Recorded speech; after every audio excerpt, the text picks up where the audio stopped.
अस्सलाम वालेकुम, welcome to ज़बा speaks. तो जनाब अब कुछ बात कर लेते हैं मैच की बाद वाली सूरत हाल में, जो कि एक्सपेक्टेड थी कि ऐसा ही होगा। और क्यों नहीं हो, हमारे शाहीन हैं ही इतने कंसिस्टेंट, हमारे जो क्रिकेटर्स हैं वो है ही इतने कंसिस्टेंट कि अगर उन्होंने किसी चीज में नाकाम होना सीख लिया है तो वो हमेशा नाकाम ही होंगे। वो कभी आपको कामयाब होके नहीं दिखाएंगे, वो कभी आपको चेंज होते हुए नहीं नजर आएंगे। अच्छा, आप लोगों ने बहुत सारे व्लॉग सुने होंगे जिसमें ये बात हो रही है कि एक्सपेरिमेंट कर रहे थे, एक्सपेरिमेंट हो गया, अभी 2 मैचेस और हैं, बड़े सारे मैचेस पड़े हैं। कल मैं भी अपने व्लॉग में यही बात कर रही थी बैक टू बैक के, जी ठीक है अभी एक्सपेरिमेंट कर लेंगे सारा कुछ। लेकिन ये बातें हम हमेशा ऐसे ही करते हैं। जब भी हमारे इवेंट्स शुरू होते हैं तो हम वर्ल्ड कप में भी हम यही करते थे, छोटी टीमें हैं चलो कोई बात नहीं, एक मैच अपसेट हो गया, दूसरा मैच अपसेट हो गया, इस तरह की हम बातें करते हैं। लेकिन इन दी एंड पहुंचते पहुंचते पहुंचते यही आखिरी T20 पे पहुंचेंगे और फिर हम कहेंगे कि नहीं, नतीजा ऐसा नहीं होना चाहिए था। कुछ गलतियां जो कि मैं आपके साथ में शेयर करती हूँ मैच के हवाले से, न्यूजीलैंड वर्सेस पाकिस्तान। मुझे समझ में नहीं आता कि हमारी जो कैप्टनसी है वो शाहीन शाह अफरीदी कर रहे हैं या पीछे से उनकी डोरें हिलाई जा रही हैं। अगर डोरें हिलाई जा रही हैं तो फिर शाहीन शाह अफरीदी को इतना कॉन्फिडेंटली प्रेस कॉन्फ्रेंस करने की जरूरत ही नहीं है। आप सीधा सीधा कह दें कि भाई हमसे जो कहा जाता है हम वो करवाते हैं, क्योंकि मुझे नहीं लग रहा था कि कुछ डिसीजंस जो है वो शाहीन अफरीदी के हैं। आमिर जमाल को इस मैच में बैटिंग ही नहीं कराई, शहनशाह अफरीदी खुद आ गए। वो शायद समझ रहे थे कि वो बहुत अच्छा जो है वो मेंटेन कर लेंगे और विकेट जो है वो रोक लेंगे और स्कोर बढ़ा देंगे। ये बिल्कुल ऐसे ही है कि जब टेस्ट मैच में वो 132 रन वाला केस हुआ था तो आमिर जमाल से उन्होंने ओवर ही नहीं कराया, या शाहीन शाह अफरीदी को पता ही नहीं था कि इफ्तिखार चाचा जो है वो भी बॉलिंग कर लेते हैं। अच्छा जनाब, उसके बाद साइम अयूब की बैड लक हो गई। ठीक है, साइम के ऊपर कल बहुत ज्यादा हमने बात कर ली थी कि साइम अयूब की बैड लक हुई, उनको एक और मैच में चांस दे देना चाहिए, but not bad. Not bad, जितनी तेज रफ्तारी के साथ उन्होंने रन स्कोर किए। एक दफा फिर से बात आती है बाबर आजम की, द किंग की। किंग जो है वो वापस आ गए हैं, 50 के आंकड़े से वो आगे बढ़ गए हैं और सेंचुरी कर ली है उन्होंने अल्लाह अल्लाह करके।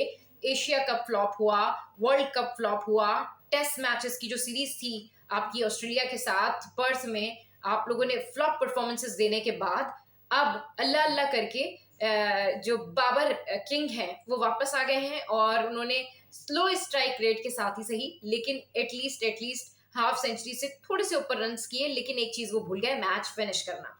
मतलब एक बंदा जिसको आप क्रिकेट का किंग कह रहे हैं, जिसको आप बाबर किंग कहते हैं, तो किंग अब हाफ सेंचुरी तक से थोड़ा ऊपर पहुंच गए, लेकिन अब किंग जो है वो मैच फिनिश करने की आदत डालेंगे। यानी किंग बनने के बाद अब वो अपने परफॉर्मेंस में बेहतरी लाएंगे। ठीक है, एक पैच आता है जिसमें आपकी परफॉर्मेंस डाउन भी होती है और हाई भी होती है और आपके खिलाफ साजिशें भी हो रही होती हैं। लेकिन ऑलरेडी जब अल्लाह ने आपको इतनी इज्जत दे दी है, ऑलरेडी आप किंग बन के बैठे हुए हैं, तो मेरा नहीं ख्याल कि आपके ऊपर वो प्रेशर या वो तनाव होना चाहिए। ठीक है, आपके साथ कल मैंने ही अपने व्लॉग में कहा था कि बड़ी आपके साथ में सियासत हो रही है, बड़ी आपके खिलाफ बातें हो रही हैं। मैनेजमेंट कमेटी की जो जका अशरफ साहब है उनकी एक ऑडियो लीक हुई थी, उसके बाद से ये सारी स्पेकुलेशन ज्यादा बढ़ गई है। मगर क्या इससे फर्क पड़ता है कि एक मूवी में अगर 4 स्टार्स हैं और उसमें से एक बंदा अच्छी परफॉर्मेंस देता है तो क्या वो लोगों को नजर नहीं आता? तो यहाँ पे इस प्लेइंग 11 में ये 11 खिलाड़ी खेल रहे हैं।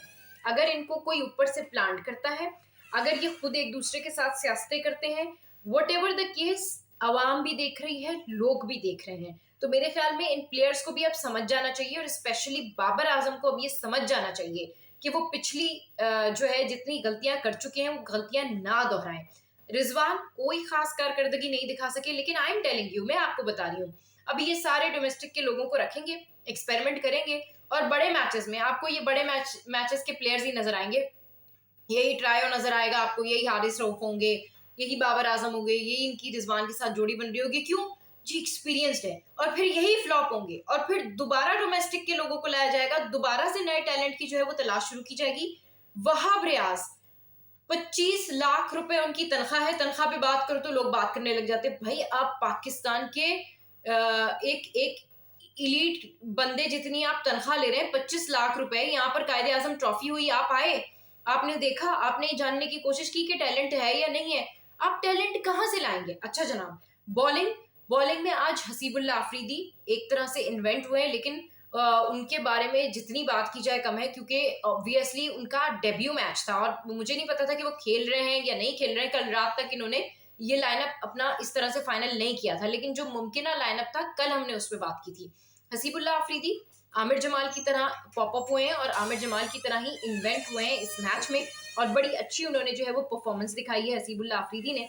इसके अलावा अगर हम बात करें ओवरऑल हमारे मैच में चल क्या रहा है, हमारे मैच में एक दूसरे से नंबर ले जाने की कोशिशें चल रही हैं, स्कोर कार्ड को बढ़ाने की कोशिशें नहीं चल रही हैं।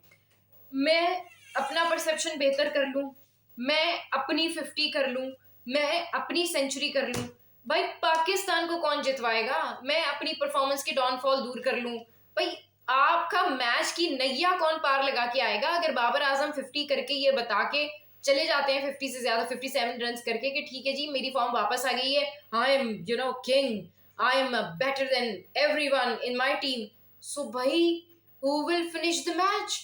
ये मैच विनिंग परफॉर्मेंस कौन देगा? इसके लिए अलग से बुलाया जाएगा टीम में किसी को? ना आपके इफ्ती चाचा चले, ना आपका साइम अयूब चला। ठीक है, साइम अयूब के ऊपर अभी ज्यादा बात नहीं करते क्योंकि वो अभी इंडक्ट हो रहे हैं इस टीम में, समझ रहे हैं इस टीम की फील्ड को, पिचेस की फील्ड को समझ रहे हैं। But Rizwan, where are you? आप मैच फिनिशर कब बनेंगे?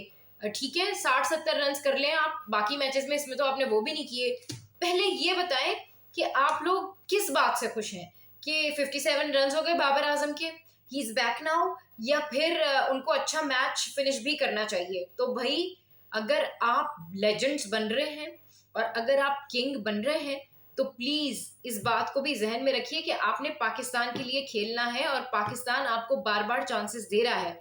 आप कोहली से कंपैरिजन करते हैं विराट कोहली से, विराट कोहली अपने मुल्क के लिए खेलता है।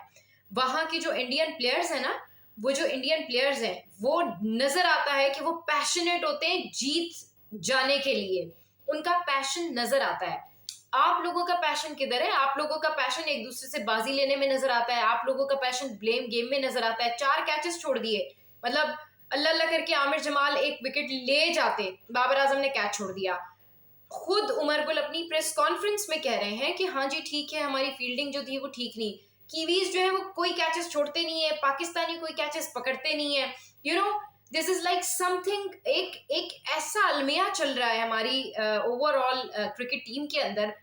दूसरा मैच होगा उसमें दूसरी गलतियां होंगी, लेकिन लोग यही होंगे, बातें यही होंगी। फील्डिंग आज आपने अच्छी नहीं की, छोटा ग्राउंड था, उनकी फील्डिंग देखे और अपनी फील्डिंग देखे, आपने अच्छी फील्डिंग नहीं की। पहले मैच में तो ये कहीं भी खेलने जाते हैं ना टेस्ट मैच, तो ये बहाने बनाते हैं कि पहला दिन था, पिच में प्रॉब्लम थी, हम समझ रहे हैं, हम देख रहे हैं। भाई कितने सालों से देख रहे हैं आप, कितने सालों से समझ रहे हैं आप? क्या प्रॉब्लम है आपको? गूगल का दौर है, इंटरनेट का दौर है भाई, आप सर्च कर लेते उस ग्राउंड को, आप देख लेते कि वहां पर किस तरह से फील्ड लगाई जाती है, आप उससे पहले उसकी तैयारी कर लेते फिजिकली, मेंटली और टेक्निकली। ये तैयारियां रखें आप। अगर आप क्रिकेट को सिर्फ अपनी टैलेंट पे खेलेंगे या क्रिकेट को सिर्फ आप ये समझ के खेलेंगे कि मैं स्पिन अच्छी खेलता हूँ, मैं फास्ट बॉल अच्छी खेलता हूँ, मैं मिडिल पेसर को जो है ना वो अच्छा खेलता हूँ, या मैं यॉर्कर अच्छी खेलता हूँ, तो आप सिर्फ इन्हीं बॉल्स का इंतजार करते रहेंगे या फिर आप इसी तरह से आउट होने और आउट करने का इंतजार करते रहेंगे। भाई cricket is a modern game now, इसको दिमाग से समझना भी पड़ता है, इसके लिए फील्ड भी सेट करनी पड़ती है, इसके लिए अपनी जो मेंटल कंडीशन है उसको भी बेहतर करना पड़ता है, नर्व्स पे कंट्रोल भी करना पड़ता है, अपने ऊपर भी काम करना पड़ता है और अपनी पर्सनैलिटी को हार्ड वर्किंग प्रैक्टिसेस के लिए मेंटेन भी करना पड़ता है। और जवाब देने के लिए अगर आपकी परफॉर्मेंस अच्छी है तो आप फिर उसको क्लियर करें कि आप उसको क्लियर कर रहे हैं। आप एक अच्छे बैट्समैन काफी नहीं होता कि एक अच्छा बैट्समैन टीम में इंडक्ट कर दिया तो वो खेल लेगा, उसके पास ये सारी क्वालिटीज होनी चाहिए।